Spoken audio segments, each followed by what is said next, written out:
ಯುಗಾದಿ ಬಂದರೆ ಸಾಕು, ದೇಶದ ನಾನಾ ಭಾಗಗಳಿಂದ ಶ್ರೀಶೈಲಕ್ಕೆ ಲಕ್ಷಾಂತರ ಭಕ್ತರು ಬರುತ್ತಾರೆ.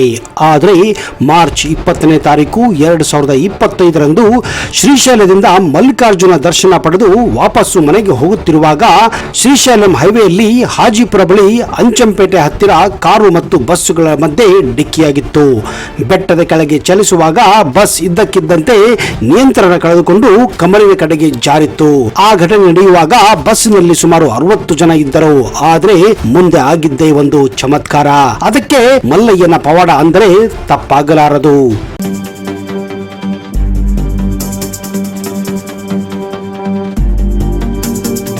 ಶ್ರೀಶೈಲ ಭಾರತದ ಪ್ರಾಚೀನ ಧಾರ್ಮಿಕ ಕ್ಷೇತ್ರಗಳ ಇತಿಹಾಸದಲ್ಲಿ ತುಂಬಾ ಪ್ರಮುಖವಾಗಿದ್ದು, ವೇದಗಳಲ್ಲಿ, ಪುರಾಣಗಳಲ್ಲಿ, ಆಗಮಗಳಲ್ಲಿ ಇದನ್ನ ತುಂಬಾ ಪವಿತ್ರ ಕ್ಷೇತ್ರ ಎಂದು ಕೂಡ ಪರಿಗಣಿಸಲಾಗಿದೆ. ಆಂಧ್ರಪ್ರದೇಶ ರಾಜ್ಯದ ಕರ್ನೂಲು ಜಿಲ್ಲೆಯ ನಲ್ಲಮಲೈ ಪರ್ವತ ಶ್ರೇಣಿಯಲ್ಲಿ ಹಾಗೂ ಕೃಷ್ಣಾ ನದಿಯ ದಕ್ಷಿಣ ಭಾಗದಲ್ಲಿರುವ ಪ್ರಸಿದ್ಧ ಶೈವ ಕ್ಷೇತ್ರವೇ ಈ ಶ್ರೀಶೈಲ. ಇಲ್ಲಿ ಹರಿಯುವ ಕೃಷ್ಣಾ ನದಿಯು ಆಳವಾದ ಕಮರಿನಲ್ಲಿ ಹರಿದು ಬರುವುದರಿಂದ ತುಂಬಾ ರುದ್ರ ರಮಣೀಯವಾಗಿರುತ್ತದೆ. ಇದನ್ನೇ ಪಾತಾಳ ಗಂಗೆ ಎಂದು ಕೂಡ ಇಲ್ಲಿ ಕರೆಯಲಾಗುತ್ತದೆ. ಪ್ರಾಚೀನ ಕಾಲದಿಂದಲೂ ಶ್ರೀಶೈಲ ಯಾತ್ರೆಯು ಮೋಕ್ಷದಾಯಕವೆಂದು ಭಕ್ತರಲ್ಲಿ ಅಪಾರ ನಂಬಿಕೆ ಇದೆ. ಉತ್ತರದಲ್ಲಿ ಕಾಶಿಯಂತೆ ದಕ್ಷಿಣದಲ್ಲಿ ಶ್ರೀಶೈಲವು ಪವಿತ್ರವೆಂದು ಭಾರತೀಯರ ನಂಬಿಕೆಯಾಗಿದೆ. ಶ್ರೀಶೈಲದಲ್ಲಿ ಕೇವಲ ಜ್ಯೋತಿರ್ಲಿಂಗವಲ್ಲದೆ ಮಹಾಶಕ್ತಿ ಪೀಠವೂ ಕೂಡ ಸ್ಥಿತವಾಗಿದೆ. ಕನ್ನಡ ನಾಡಿನ ಶಿವಭಕ್ತಿಯು ಶರಣಳು ವಚನಕಾರ್ತಿಯೂ ಆದಂತಹ ಅಕ್ಕ ಮಹಾದೇವಿ ಸರ್ವಸಂಗ ಪರಿತ್ಯಾಗಿಯಾಗಿ ಚನ್ನ ಮಲ್ಲಿಕಾರ್ಜುನನನ್ನೇ ತನ್ನ ಪತಿಯೆಂದು ಅರಿಸುತ್ತಾ ಶ್ರೀಶೈಲಿಗೆ ಬಂದು ಅಲ್ಲಿನ ಕದಳಿ ವನದಲ್ಲಿ ಶಿವನಲ್ಲಿ ಐಕ್ಯವಾದಳು ಎಂದು ಇತಿಹಾಸ ಸಾರುತ್ತದೆ. ಸ್ವಲ್ಪ ದೂರದಲ್ಲೇ ಅಕ್ಕ ಮಹಾದೇವಿ ಗುಹೆ ಕೂಡ ಇದೆ. ಇಲ್ಲಿಗೆ ಹೋಗಲು ಇತ್ತೀಚೆಗೆ ಪ್ರವಾಸೋದ್ಯಮ ಇಲಾಖೆ ಕೂಡ ದೋಣಿಯ ವ್ಯವಸ್ಥೆಯನ್ನು ಕೂಡ ಮಾಡಲಾಗಿದೆ. ಶ್ರೀಶೈಲ ಎಂದು ಹೆಸರು ಬರಲು ಒಂದು ರೋಚಕ ಕಥೆಯೇ ಇದೆ. ಹಿಂದೆ ಶಿವಪಾರ್ವತಿಯರು ತಮ್ಮ ಮಕ್ಕಳಾದ ಗಣೇಶ ಕಾರ್ತಿಕರಿಗೆ ವಿವಾಹ ಮಾಡಲು ನಿಶ್ಚಯಿಸಿ ವಧುಗಳಾದ ಸಿದ್ಧಿ ಮತ್ತು ಬುದ್ಧಿಯನ್ನು ವಿವಾಹ ಮಾಡಲು ನಿಶ್ಚಯಿಸುತ್ತಾರೆ. ಅವರನ್ನು ಯಾರಿಗೆ ಮದುವೆ ಮಾಡಬೇಕೆಂದು ಪರೀಕ್ಷಿಸಲು ಒಂದು ಪಣವನ್ನು ಇಡುತ್ತಾರೆ. ಈ ಜಗತ್ತನ್ನು ಮೊದಲು ಯಾರು ಸುತ್ತು ಹಾಕಿ ಬರುವವರೋ ಅವರಿಗೆ ವಿವಾಹ ಮಾಡುವುದಾಗಿ ನಿರ್ಧರಿಸುತ್ತಾರೆ.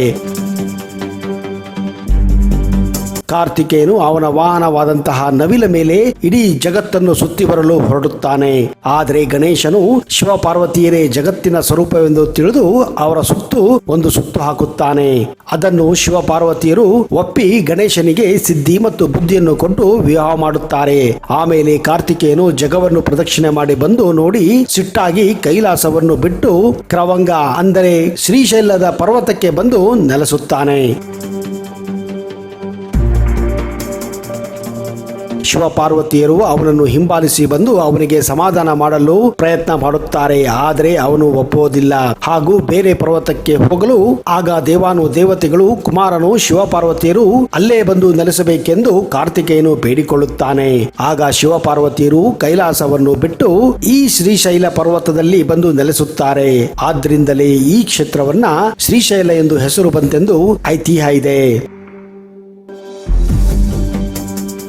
ಇಲ್ಲಿರುವ ಶಿವನ ಜ್ಯೋತಿರ್ಲಿಂಗ ದೇವಸ್ಥಾನವು ದ್ರೋಣಾಚಲದ ಬೆಟ್ಟದ ಸಾಲಿನಲ್ಲಿ ಕಲ್ಲು ಬಂಡೆಗಳ ಬೆಟ್ಟದ ಮೇಲೆ ಇದೆ. ಈ ದೇವಸ್ಥಾನಕ್ಕೆ ಅನೇಕ ಮೆಟ್ಟಿಲುಗಳನ್ನು ಹತ್ತಿ ಹೋಗಬೇಕು. 4 ಕಡೆಯಲ್ಲಿ ಎತ್ತರವಾದ ಗೋಡೆಗಳಿವೆ, 4 ಎತ್ತರದ ಗೋಪುರಗಳಿವೆ. ಮೊದಲನೆಯದ ವಿಶಾಲವಾದ ಪ್ರಕಾರ ಆಚೆ, ಎರಡನೇ ಪ್ರಕಾರದಲ್ಲಿರುವ ಗರ್ಭಗುಡಿಗೆ ಬಂದರೆ ಶ್ರೀಶೈಲ ಮಲ್ಲಿಕಾರ್ಜುನ ಜ್ಯೋತಿರ್ಲಿಂಗ ದರ್ಶನವಾಗುತ್ತದೆ. ಈ ಲಿಂಗ ಎಲ್ಲ ಜ್ಯೋತಿರ್ಲಿಂಗಗಳಲ್ಲಿ ಅತ್ಯಂತ ಚಿಕ್ಕವಾದಂತಹ ಹಾಗೂ ಅತ್ಯಂತ ಶಕ್ತಿಶಾಲಿ ಜ್ಯೋತಿರ್ಲಿಂಗ ಎಂದು ಕೂಡ ನಂಬಲಾಗಿದೆ. ಬೆಟ್ಟದ ಕೆಳಗಿನಿಂದ ಪೂಜಾ ಸಾಮಗ್ರಿಗಳನ್ನು ತೆಗೆದುಕೊಂಡು ಹೋಗಬೇಕು. ಪೂಜೆ ಮಾಡಿಸಿ ಶ್ರೀ ಮಲ್ಲಿಕಾರ್ಜುನ ಜ್ಯೋತಿರ್ಲಿಂಗ ದರ್ಶನ ಪಡೆಯಬಹುದು. ಈ ಆವರಣದಲ್ಲಿ 2 ಕೊಳಗಳಿವೆ. ಸುತ್ತಲೂ ಸಣ್ಣ ಸಣ್ಣ ಶಿವ ಮಂದಿರಗಳಿವೆ. ಮಲ್ಲಿಕಾರ್ಜುನ ದೇವಸ್ಥಾನದ ಹಿಂಭಾಗದಲ್ಲಿ ಶ್ರೀ ಪಾರ್ವತಿಯ ದೇವಸ್ಥಾನವೂ ಕೂಡ ಇದೆ. ಇಲ್ಲಿ ಪಾರ್ವತಿ ದೇವಿಗೆ ಮಲ್ಲಿಕಾ ದೇವಿ ಎಂದು ಹೆಸರಿದೆ. ಶಿವನಿಗೆ ಇಲ್ಲಿ ಅರ್ಜುನ ಎಂದು ಕರೆಯುತ್ತಾರೆ. ಶಿವ ಮತ್ತು ಮಲ್ಲಿಕಾ ಅಂದ್ರೆ ಪಾರ್ವತಿ ಹೆಸರುಗಳು ಸೇರಿ ಇಲ್ಲಿ ಶಿವನಿಗೆ ಮಲ್ಲಿಕಾರ್ಜುನ ಜ್ಯೋತಿರ್ಲಿಂಗ ಎಂದು ಕರೆಯಲಾಗುತ್ತದೆ. ಈ ದೇವಸ್ಥಾನದ ಎದುರು ಅತಿ ದೊಡ್ಡವಾದಂತಹ ಒಂದು ನಂದಿ ವಿಗ್ರಹ ಕೂಡ ಇದೆ.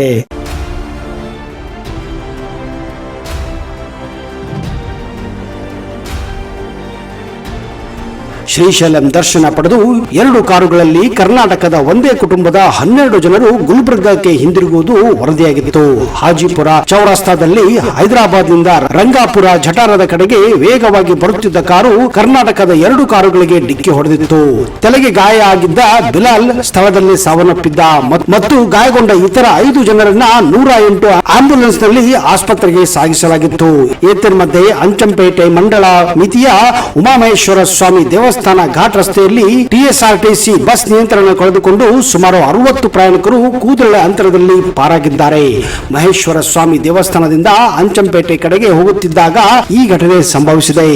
ಬೆಟ್ಟದ ಕೆಳಗೆ ಚಲಿಸುವಾಗ ಬಸ್ ಇದ್ದಕ್ಕಿದ್ದಂತೆ ನಿಯಂತ್ರಣ ಕಳೆದುಕೊಂಡು ಕಮರಿನ ಕಡೆಗೆ ಜಾರಿತ್ತು.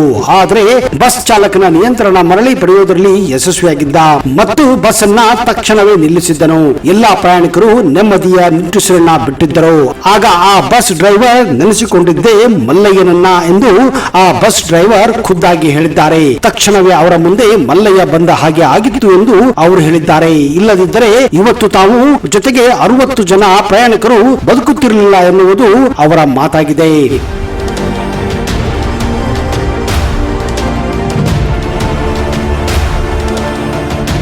ಇದನ್ನೆಲ್ಲ ನೋಡಿದರೆ ಇದು ಮಲ್ಲಿಕಾರ್ಜುನ ಮಹಿಮೆ ಅಂತಿರೋ ಅಥವಾ ಭಕ್ತರ ಪುಣ್ಯ ಅಂತಿರೋ ಅನ್ನುವುದನ್ನ ದಯವಿಟ್ಟು ನೀವು ಕಮೆಂಟ್ ಬಾಕ್ಸ್ ಅಲ್ಲಿ ಹಾಕಿ. ನಿಜಕ್ಕೂ ನಿಮಗೆ ಆ ಮಲ್ಲಿಕಾರ್ಜುನ ಮಲ್ಲಯ್ಯನ ಮೇಲೆ ನಂಬಿಕೆ ಇದ್ದರೆ ಕಮೆಂಟ್ ಬಾಕ್ಸ್ ಅಲ್ಲಿ ದಯವಿಟ್ಟು ಜೈ ಮಲ್ಲಯ್ಯ ಅಂತ ಕಮೆಂಟ್ ಮಾಡಿ.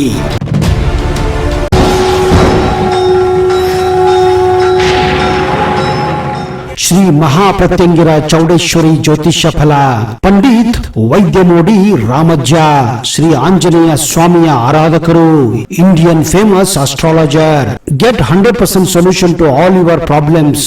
ಶ್ರೀ ಪ್ರತ್ಯಂಗಿರ ದೇವಿಯನ್ನ ವಶಪಡಿಸಿಕೊಂಡಿರುವ ಏಕೈಕ ಜ್ಯೋತಿಷ್ಯರು ಪಂಡಿತ್ ರಾಮಜ್ಜನವರು ರಾಜಮೋಡಿ, ತಾಳೆಗೆರೆ ಮತ್ತು ನಿಮ್ಮ ಧ್ವನಿಯ ಮೂಲಕ ನಿಮ್ಮ ಭವಿಷ್ಯವನ್ನ ನಿಖರವಾಗಿ ಹೇಳುತ್ತಾರೆ. ಫೋನಿನ ಮೂಲಕ ನೇರ ಪರಿಹಾರದಲ್ಲಿ ಓಪನ್ ಚಾಲೆಂಜ್. ಆಂಜನೇಯ ಸ್ವಾಮಿಯ ಅನುಗ್ರಹದಿಂದ ವಿಶೇಷ ಪರಿಹಾರ ತಿಳಿಸುತ್ತಾರೆ. ನಿಮ್ಮ ಒಂದು ಕರೆ ನಿಮ್ಮ ಭವಿಷ್ಯವನ್ನೇ ಬದಲಾಯಿಸಬಲ್ಲದು. ಇವರ ದೂರವಾಣಿ ಸಂಖ್ಯೆ 9008220252.